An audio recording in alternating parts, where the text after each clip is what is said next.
नमस्कार, India voice देख रहे हैं आप और मैं हूं आपके साथ शिवम दुबे। इंडिया वॉइस के खास कार्यक्रम हरियाणा पंजाब में आप सबका स्वागत। बुलेटिन की शुरुआत करेंगे, रुक करेंगे खबरों की ओर।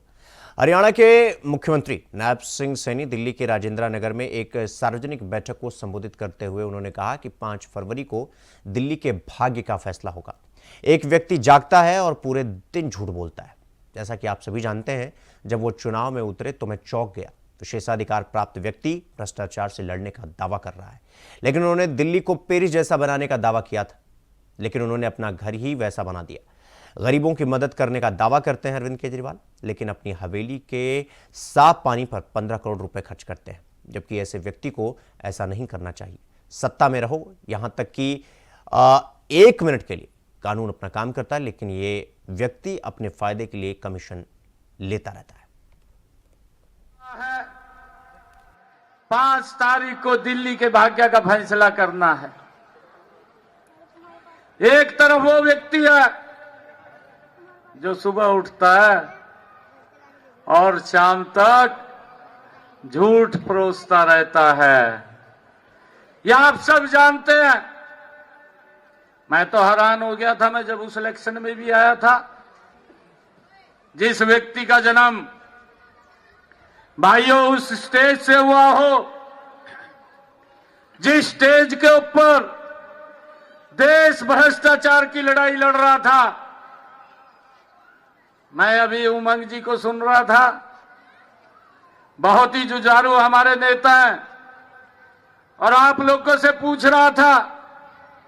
उमंग जी पूछ रहे थे, क्या बिजली का बिल कम हुआ? क्या पानी की बात इन्होंने पूछी कि पानी की जो मुफ्त की बात करता था, स्वच्छ पानी मिला,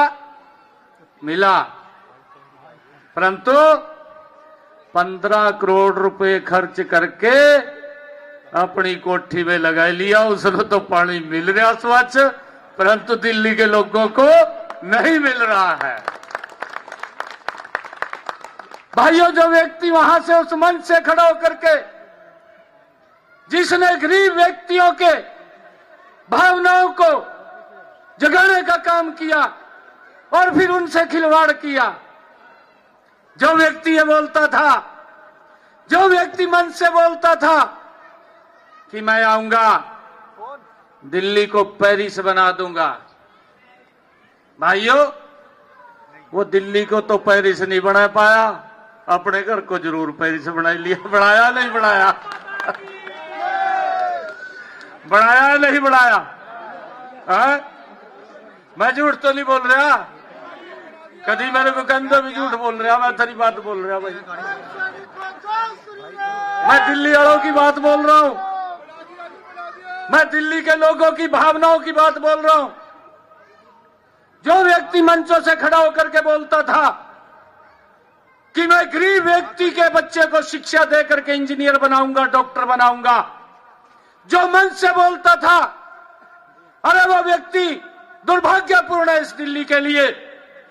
वो गली गली के अंदर ठेके खड़े कर देता है और ठेके के अंदर कमीशन अपने घर के अंदर पहुंचाता है। अरे ऐसे व्यक्ति को तो दिल्ली की कुर्सी के ऊपर 1 मिनट भी नहीं रहना चाहिए।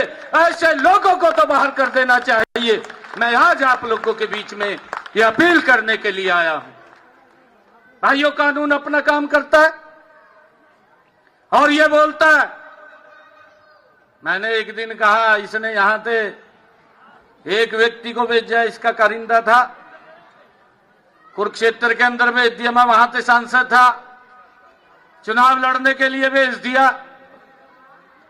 मैंने कहा, मगा भाई ये दारू का पैसा जहां भी खर्च करागा, मेरे पास तो पैसे नहीं है मगा खर्च करने के लिए। और आएगा वहां से कहने लगा कि मैं ये करूंगा वो करूंगा। मैं कहा, दिल्ली के अंदर तो जो करे हो तो बता दे, यहां तो बात में कर लिए। परंतु हमारे हरियाणा के लोगों ने, कुरुक्षेत्र के लोगों ने उनको बाहर का रास्ता दिखाने का काम किया है।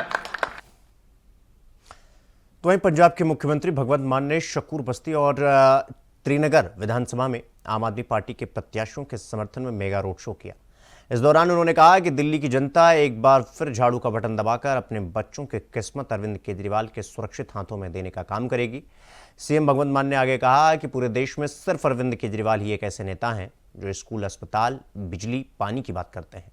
बीजेपी वाले तो केवल जुमले सुनाते हैं। दिल्ली के लोग इन पर भरोसा न करें।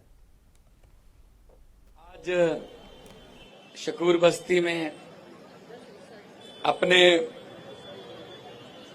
भाई सतेंद्र जैन जी के लिए आया हूं और ये वो बंदा है जिसने दिल्ली के अस्पताल ठीक किए और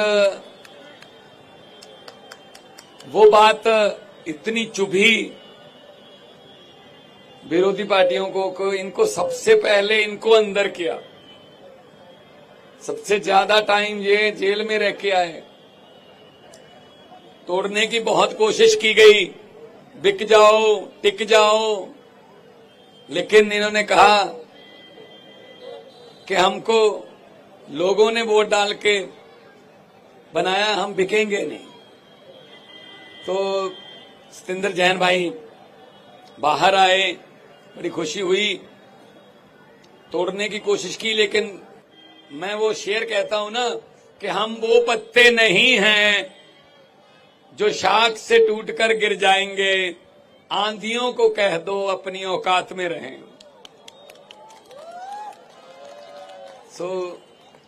बहुत बहुत बधाई देता हूं मैं। जो माहौल देख रहा हूं, यही माहौल मैंने 2022 में पंजाब में भी देखा था।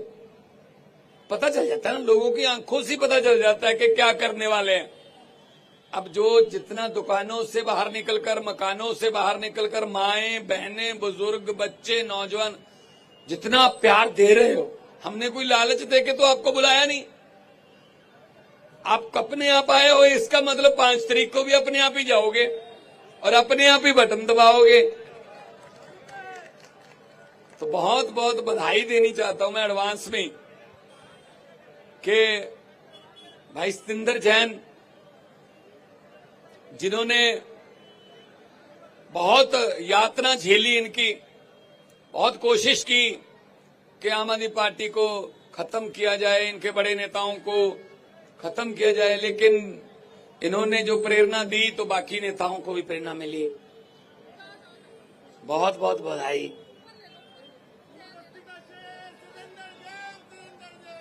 जी, तो आने वाली 5 तारीख को सुबह सुबह नहा धो के, रब का नाम लेके, वाहिगुरु का नाम लेके, भगवान का नाम लेके पोलिंग बूथ में चले जाना। वहां सतेंद्र जैन की फोटो लगी होगी और सामने झाड़ू का चुनाव चिन्ह भी होगा।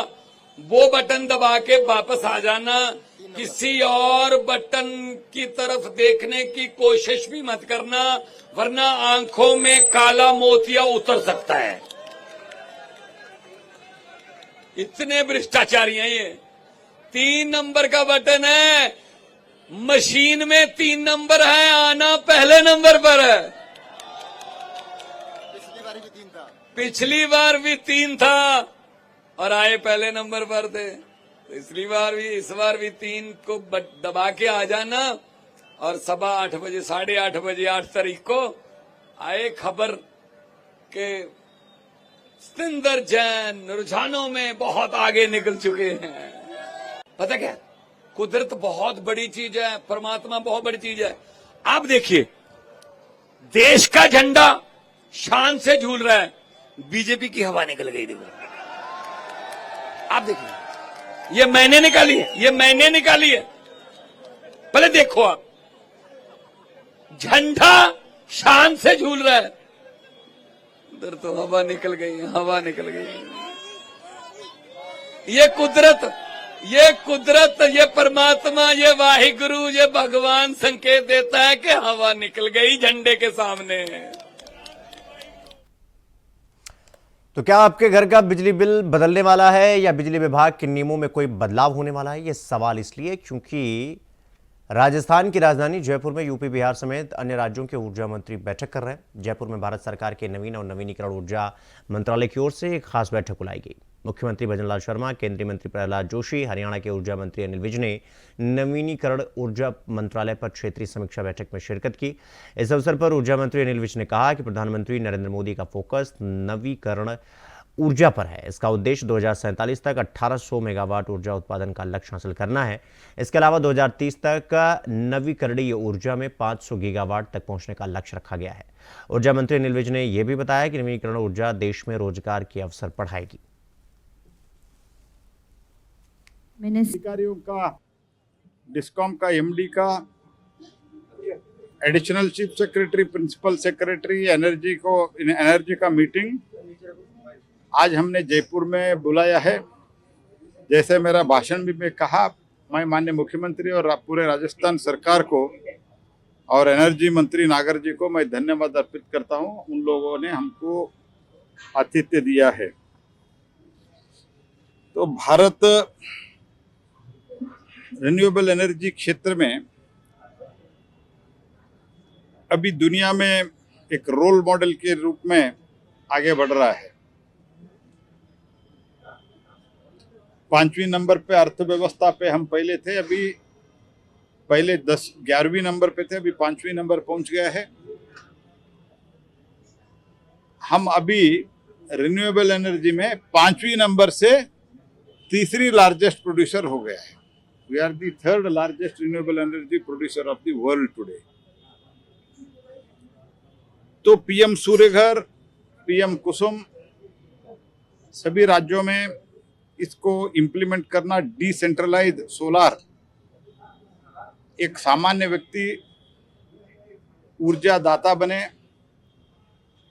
हमारे किसान जो अन्नदाता बोलते हैं उनको अन्नदाता भी ऊर्जा दाता बने, ये सोच के साथ decentralised renewable energy that is solar power, उसके साथ ही साथ overall renewable energy transmission system, storage system के बारे में चर्चा करके देश में 50% हमारा एनर्जी नीड को रिन्यूएबल एनर्जी से पूरा करने के लिए जो प्रधानमंत्री जी ने लक्ष्य दिया है, उस लक्ष्य को पूरा करने के लिए हम पहले रीजन वाइज मीटिंग कर रहे हैं। इस मीटिंग में 7 राज्यों का सभी अधिकारियों को बुलाया है, मंत्रियों को बुलाया है। उसमें 3 राज्यों का नहीं आया, एक पंजाब का नहीं आया है और उत्तर प्रदेश तो एनर्जी मंत्री को कुंभ का काम में उनको जिम्मेदारी दिया है, महाकुंभ के। और उत्तराखंड में चुनाव चल रहा है। बाकी सब प्रदेश आए हुए हैं। लोकल बॉडीज के चुनाव के कारण उत्तराखंड के एनर्जी मंत्री और मुख्यमंत्री भी वो नहीं आए हैं। बाकी सब राज्यों का मंत्री आए, लेकिन सभी राज्यों के सेक्रेटरी, प्रिंसिपल सेक्रेटरी आए हुए हैं। तो इसका लक्ष्य इतना है, 500 गीगावाट 2030 तक करना है। जो प्रधानमंत्री सूर्यघर है, ये तो सस्टेनेबल मॉडल है। एक बार सरकार सब्सिडी देते हैं तो आगे ये तो सरकार के ऊपर भी बोझ नहीं पड़ेगा और जो ये आम नागरिक है, ये जो उनके घर के ऊपर, छत के ऊपर सोलार लगाते हैं, उनको भी फ्री होगा।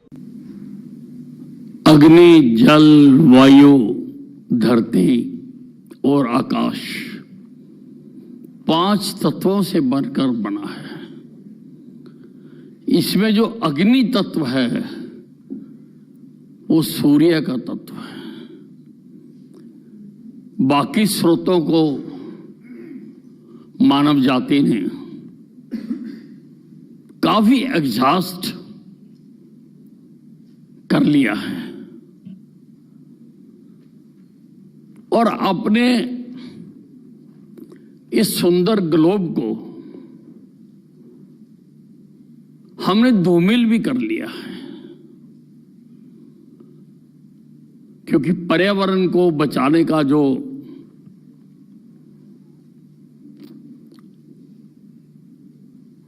काम होना चाहिए था, सभी प्रयासों के बावजूद भी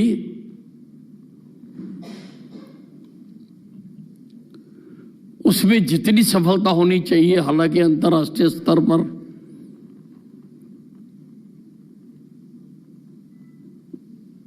यूएनओ के तहत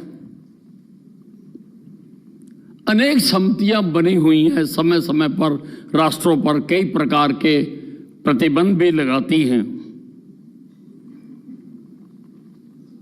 क्योंकि मनुष्य जीवन के लिए इस धरती को पर्यावरण रहित, पर्यावरण को शुद्ध रखना बहुत आवश्यक है। लेकिन एनर्जी के बिना भी आदमी नहीं रह सकता। कारखाने नहीं चल सकते, गाड़ियां नहीं चल सकती, बसें नहीं चल सकती, कारें नहीं चल सकती। वो भी उतना ही आवश्यक है। इसलिए अब दुनिया ने और भारत ने भी आदरणीय प्रधानमंत्री नरेंद्र मोदी जी के मार्गदर्शन में सोलर एनर्जी की तरफ बढ़ना आरंभ किया है, कदम बढ़ाने शुरू किए हैं और इसका बहुत स्कोप है। इसको बहुत अच्छे ढंग से बढ़ाया जा सकता है। प्रधानमंत्री जी ने सूर्य घर योजना दी है। तो यहां पर रुकेंगे एक छोटे से ब्रेक के लिए। खबरों का सिलसिला जारी है, फौरन लौट रहा है। तो ब्रेक के बाद एक बार फिर आप सबका स्वागत है मेरे साथ। रुक करेंगे अगली खबर की ओर। अगली खबर पानीपत से है, जहां ओलंपिक चैंपियन नीरज चोपड़ा की शादी को लेकर उनके चाचा सुरेंद्र चोपड़ा ने बताया कि शादी भारतीय परंपरा के अनुसार की गई और जल्दी नीरज चोपड़ा के घर में रिसेप्शन पार्टी रखी जाएगी। सुरेंद्र चोपड़ा ने बताया कि शादी में नीरज के मामा और अन्य रिश्तेदारों की कमी जरूर खली है, लेकिन रिसेप्शन पार्टी में सबको इन्वाइट किया जाएगा। अगली खबर हरियाणा से है, जहां मौलाना स्थित माता बाला सुंदरी मंदिर में हर साल मकर संक्रांति पर एक अनोखी परंपरा देखने को मिलती है। माता की दिव्य पिंडी पर 51 किलो मक्खन और 6 किलो मेवा का लेप किया जाता है। मान्यता यह भी है कि मक्खन औषधि के रूप में चर्म रोगों को ठीक करता है। यह परंपरा माता के घावों को मक्खन से ठीक करने की प्राचीन कथा से जुड़ी है। अच्छा, तो मतलब सर्दी की वजह से भी। तो खबरों में आगे बढ़ेंगे। अगली खबर फरीदाबाद से है, जहां खेड़ी थाना क्षेत्र में भारत कॉलोनी के पास हनुमान नगर की गली नंबर 5 में अदानी पीएनजी गैस पाइपलाइन में अचानक आग लगने से हड़कंप मच गया। घटना सुबह करीब 11:45 बजे की है, जब स्थानीय लोगों ने पाइपलाइन से गैस लीक होते हुए देखा। देखते ही देखते पाइपलाइन में आग लग गई। स्थानीय निवासियों ने तुरंत बाल्टी और पानी से आग बुझाने की कोशिश की, लेकिन लपटे काबू में नहीं है। घटना की सूचना फायर ब्रिगेड को दी गई, जो मौके पर पहुंचकर कड़ी मशक्कत के बाद आग पर काबू पाया।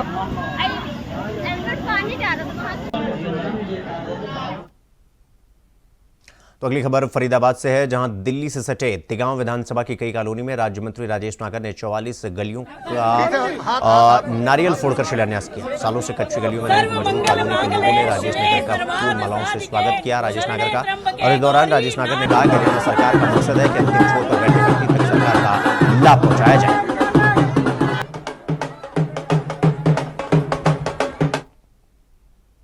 अगली खबर फरीदाबाद से है, जहां बल्लभगढ़ स्थित ऊंचा गांव में एक 25 साल का व्यक्ति की चाकू गोदकर हत्या करने का मामला सामने आया है। पुलिस ने मृतक के शव को कब्जे में लेकर पोस्टमार्टम के लिए सिविल अस्पताल भेज आगे की जांच पड़ताल करने में जुट गई।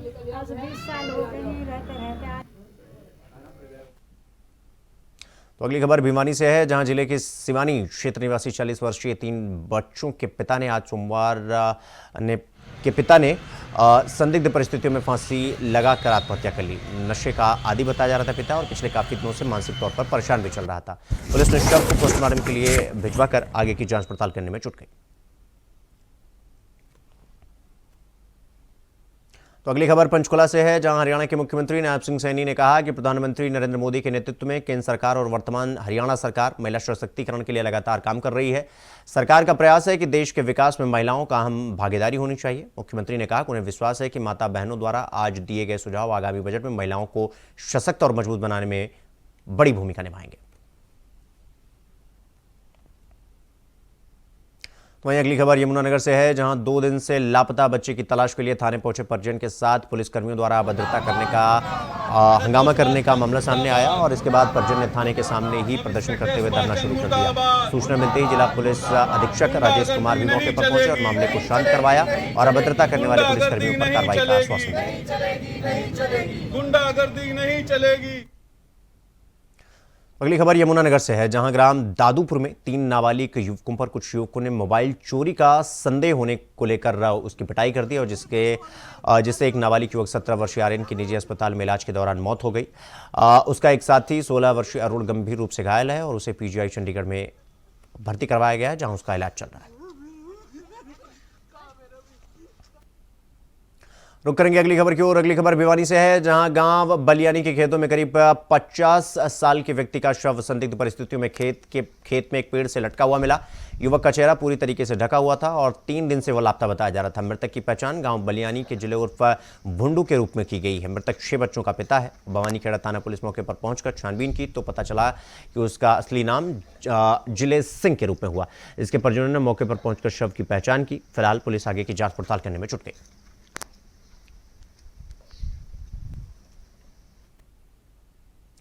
तो रुक करेंगे अगली खबर की ओर। अगली खबर रेवाड़ी से है, जहां प्रदेश के पूर्व मुख्यमंत्री भूपेश सिंह को दिल्ली चुनाव में स्टार प्रचारकों की लिस्ट से बाहर करने और हाईकमान द्वारा उन्हें नकारे जाने के सवाल पर रेवाड़ी विधायक लक्ष्मण सिंह यादव ने चुटकी लेते हुए कहा कि कांग्रेस की तो जूतियों में भी खीर बटती है। हुड्डा और उसकी पार्टी को जनता देख चुकी है।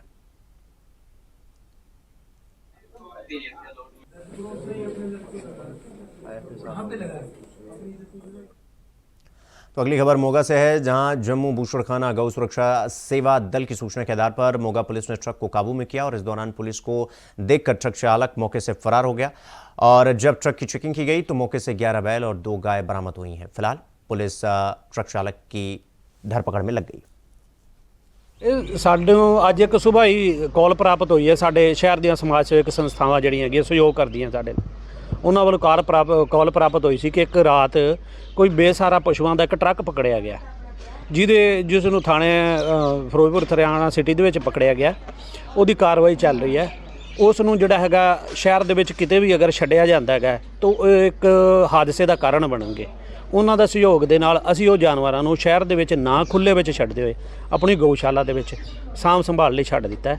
ਇਹਦੇ ਲਈ ਅਸੀਂ ਜਿਹੜੀ ਇੱਥੋਂ ਸਾਂਭ ਸੰਭਾਲ ਕਰਨ ਵਾਲੀ ਗਊਸ਼ਾਲਾ ਦੇ ਮੈਂਬਰ ਹੈਗੇ ਨੇ ਉਹਨਾਂ ਨਾਲ ਗੱਲਬਾਤ ਕਰਕੇ ਉਹਦੇ ਵਿੱਚ 11 ਨੰਦੀ ਤੇ 2 ਗਾਵਾਂ ਸੀਗੀਆਂ, ਜਿਹੜੀਆਂ ਉਹ ਅਸੀਂ ਸਾਂਭ ਸੰਭਾਲ ਲਈ ਆਪਣੀ ਗਊਸ਼ਾਲਾ ਵਿੱਚ ਛੱਡ ਲਈਆਂ ਤਾਂ ਕਿ ਸ਼ਹਿਰ ਦੇ ਵਿੱਚ ਕਿਸੇ ਹਾਦਸੇ ਦਾ ਕੋਈ ਜਾਨੀ ਜਾਂ ਮਾਲੀ ਨੁਕਸਾਨ ਨਾ ਹੋਵੇ। ਇਹ ਜੀ ਸਾਡੀ ਟੀਮ ਨੂੰ, ਸਾਡੀ ਅਬੋਹਰ ਤੇ ਫਰੀਦਕੋਟ ਟੀਮ ਨੂੰ ਸੂਚਨਾ ਮਿਲੀ ਕਿ ਪਿੰਡ ਢੈਫੀ ਜਿਹੜਾ ਕਿ ਫਰੀਦਕੋਟ ਜ਼ਿਲ੍ਹੇ ਦਾ ਕੋਟਕਪੂਰੇ ਦੇ ਨਾਲ ਹੈ, ਉੱਥੇ ਇੱਕ ਤਸਕਰ ਰਹਿੰਦਾ ਜੀ ਗੁਰਮੇਲ ਸਿੰਘ ਉਰਫ ਬੱਬੂ ਪੁੱਤਰ ਸੁਖਦੇਵ ਸਿੰਘ। ਪਿਛਲੇ ਲੰਮੇ ਸਮੇਂ ਤੋਂ ਗਊਆਂ ਦੀ ਤਸਕਰੀ ਕਰਦਾ ਹੈ। ਇਹ ਉਹ ਗਊਆਂ ਦੀ ਤਸਕਰੀ ਕਰਦਾ ਜਿਹੜਾ ਗਊ ਧਨ ਸੜਕਾਂ ਤੇ ਬੇਸਹਾਰਾ ਘੁੰਮ ਰਿਹਾ ਬਾਹਰ, ਉਹਨਾਂ ਨੂੰ ਇਕੱਠਾ ਕਰਕੇ ਇੱਕ ਸੁੰਨਸਾਨ ਜਗ੍ਹਾ ਤੇ ਲੈ ਜਾਂਦਾ ਔਰ ਜਿਹੜੇ ਯੂਪੀ ਦੇ ਮੁਸਲਮਾਨ ਹੈ ਉਹਨਾਂ ਨਾਲ ਟਾਈ ਅਪ ਕਰਕੇ ਗੱਡੀ ਭਰਾ ਦਿੰਦਾ। ਇਸ ਦੇ ਸੰਬੰਧ 'ਚ ਜਦੋਂ ਸਾਨੂੰ ਸੂਚਨਾ ਸਾਡੀ ਟੀਮ ਨੂੰ ਮਿਲੀ ਕਿ ਇੱਕ ਟਰੱਕ ਢੈਫੀ ਤੋਂ ਲੋਡ ਹੋ ਕੇ ਬਾਇਆ ਮੋਗਾ ਹੁੰਦਾ ਹੋਇਆ ਜੰਮੂ ਕਸ਼ਮੀਰ ਕੱਟਣ ਵੱਢਣ ਦੇ ਲਈ ਜਾਣਾ, ਤਾਂ ਅਸੀਂ ਇਸ ਦੀ ਇਤਲਾਹ ਕੰਟਰੋਲ ਰੂਮ ਮੋਗਾ ਪੁਲਿਸ ਨੂੰ ਦਿੱਤੀ ਤਾਂ ਉਹਨਾਂ ਨੇ ਬੜੀ ਹੀ ਮੁਸਤੈਦੀ ਦੇ ਨਾਲ ਤਕਰੀਬਨ ਮੇਰੇ ਹਿਸਾਬ ਨਾਲ 7 ਗੱਡੀਆਂ ਮਗਰ ਲਾ ਕੇ ਇਹਨੂੰ ਫਿਰੋਜ਼ਪੁਰ ਰੋਡ ਤੇ ਥਾਣਾ ਸਦਰ ਦੇ ਬਿਲਕੁਲ ਨਜ਼ਦੀਕ ਪੈਟਰੋਲ ਪੰਪ ਦੇ ਕੋਲ ਇਹਨੂੰ ਕਾਬੂ ਕੀਤਾ ਗਿਆ ਟਰੱਕ ਨੂੰ ਜੀ। ਸਰ ਕਿੰਨੇ ਲੋਕ ਇਹਦੇ ਸਵਾਰ ਸੀ ਟਰੱਕ ਦੇ? ਸਰ ਇਹਦੇ ਵਿੱਚ ਇੱਕ ਡਰਾਈਵਰ ਸੀਗਾ ਜੀ ਜੋ ਕਿ ਮੌਕੇ ਤੋਂ ਫਰਾਰ ਹੋ ਗਿਆ ਜੀ, ਉਹ ਭੱਜ ਗਿਆ ਜੀ। ਤੇ ਜਦੋਂ ਅਸੀਂ ਪੁਲਿਸ ਦੀ ਮੌਜੂਦਗੀ ਦੇ ਵਿੱਚ ਟਰੱਕ ਨੂੰ ਚੈੱਕ ਕੀਤਾ ਤਾਂ ਟਰੱਕ ਦੇ ਵਿੱਚ ਕੁੱਲ 13 ਗਊ ਵੰਸ਼ ਸੀ, ਜਿਹਦੇ ਵਿੱਚੋਂ 11 ਢੱਠੇ ਔਰ 2 ਗਾਵਾਂ ਸੀ, ਜਿਨ੍ਹਾਂ ਨੂੰ ਇਹਨਾਂ ਨੂੰ ਗਊਸ਼ਾਲਾ ਸਰਕਾਰੀ ਮੋਗਾ ਦੇ ਵਿੱਚ ਛੱਡਿਆ ਗਿਆ ਔਰ ਜੋ ਟਰੱਕ ਦੇ ਮਾਲਕ ਪਲੱਸ ਜੋ ਇਹਦੇ ਵਿੱਚ ਤਸਕਰ ਸੀਗਾ ਉਹਨਾਂ ਤੇ ਅਸੀਂ ਆਪਦੇ ਵੱਲੋਂ मामला दर्ज करवा देता है। तो हरियाणा पंजाब में आज के लिए बस इतना ही। देश और दुनिया की तमाम खबरों को देखने के लिए देखते रहिए इंडिया वॉइस। नमस्कार।